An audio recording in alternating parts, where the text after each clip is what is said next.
Amazing instincts in animals. Ants. Since childhood we all know that ants have very impressive abilities for their tiny size. The chitinous cover of some individuals can withstand a weight up to 1 kilogram, and they are also able to lift a load that is 100 times greater than their body weight. However, it turns out that these features are not the most amazing.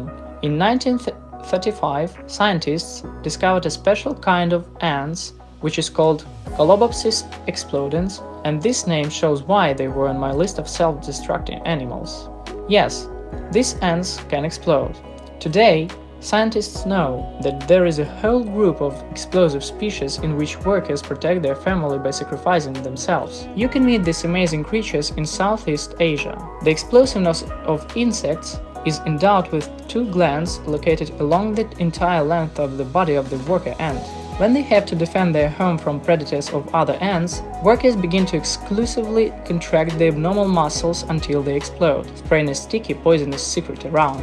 The enemy is neutralized and sometimes even dead, severely but effectively. Amazing instincts in animals.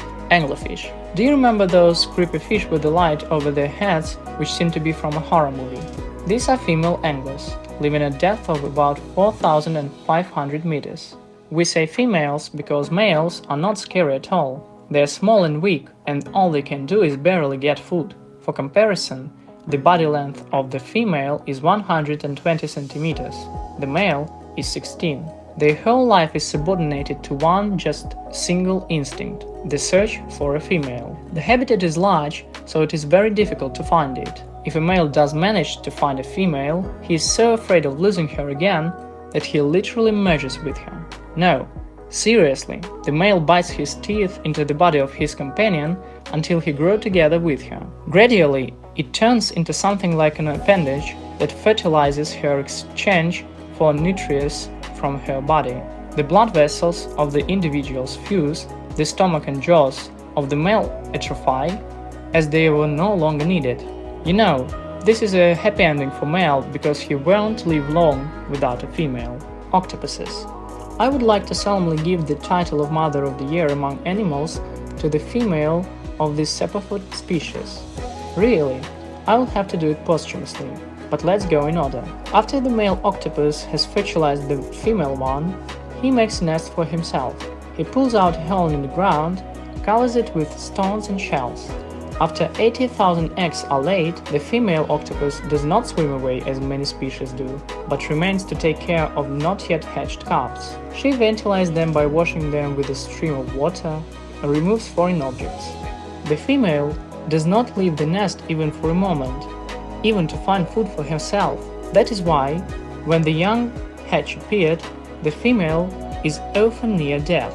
Sometimes, in order to live a little bit longer, octopuses begin to eat themselves.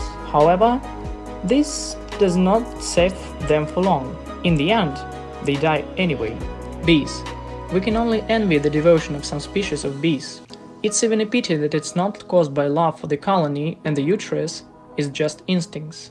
However, this fact does not diminish the dedication of bees anyway. A stinging apparatus is located in the back of the body. It consists of 2 venom glands, a reservoir for venom, and a sting only 2 mm long. When the insect feels that the swarm is in danger, it attacks by plunging the tip of its sting into the enemy's skin. Then, trying to get free, the bee begins to fly away. However, the sting gets stuck so firmly that eventually the insect pulls it out along with a part of the internal organs.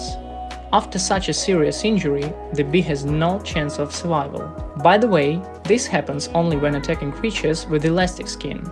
If a bee attacks insects, the sting does not get stuck in the chitin, so it remains unharmed. Spiders. We have reached the last creature from our list, and to be honest, the female Stegodipus lineatus could also compete for the title of the Mother of the Year. The way she brings up her offsprings cannot but cause admiration and a little nausea. The female spider literally gives herself to be eaten by her own offsprings. When breeding time comes, the female weaves a cocoon of cobwebs around her, similar to a washer, so that the cubs are not in danger. It is made dense and completely closed. The last thing a female spider manages to do before dying is to lay eggs and then gnaw holes in the cocoon that are too small for her and enough for small spiders to get out of it. At the moment when she lays eggs, her body begins to collapse, turning into a sticky nutrient mess. At first, it appears on the muzzle. Then, the hatched spiders begin, let's call it meal. They begin to gnaw the mother's body, eat the abdomen, internal organs, in general everything, until the mother's body remains 4%. Surprisingly, all this time the insect remains alive. If you touch a spider's paw, at this moment she pulls it away. Only when there is almost nothing left of the body, the mother finally dies. The whole process lasts for 2 weeks. By that time, the spiders have time to grow enough to get out of the cocoon and to start their role